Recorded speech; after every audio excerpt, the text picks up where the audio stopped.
C'est l'histoire de Jeannot, un petit garçon vif, pas plus haut que 3 pommes, qui vivait à la ferme avec ses parents. Son père était un éleveur respecté, et la basse-cour était le royaume de Jeannot. Parmi tous les animaux, le roi incontesté était Chanteclair, le coq.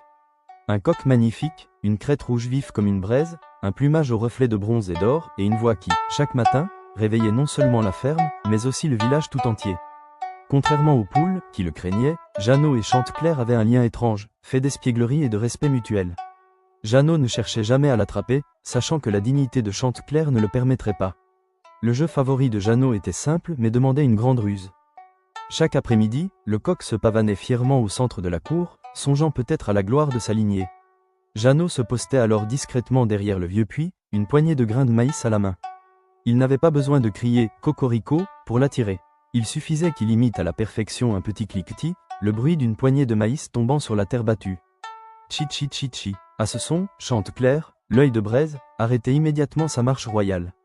La fierté du coq était grande, mais son amour pour le maïs était plus grand encore. Lentement, avec une démarche calculée, il se dirigeait vers l'endroit d'où venait le bruit. Jeannot attendait patiemment. Quand Chanteclair était à portée, le petit garçon, dans un éclair de malice, jetait les grains. Non pas par terre, mais sur le toit de la niche du chien, juste à côté.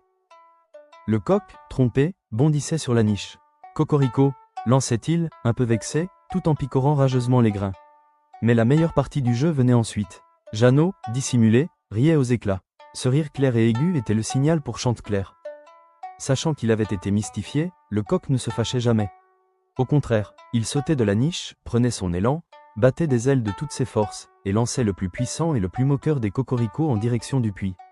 C'était sa manière de dire « Tu m'as eu cette fois, petit coquin, mais souviens-toi qui est le roi de la basse-cour ».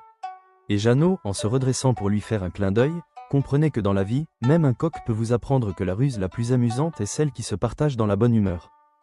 Le père, depuis la fenêtre de la ferme, observait souvent ces jeux. Il ne réprimandait jamais son fils, comprenant que c'est en jouant avec les rois, même les rois de la basse-cour, que l'on apprend le respect, la patience et le sens de l'humour. Et ainsi, dans le joyeux désordre de la ferme, le petit garçon et le grand coq passaient leur journée, unis par un jeu qui n'appartenait qu'à eux. Mettez un like et abonnez-vous pour plus d'histoires.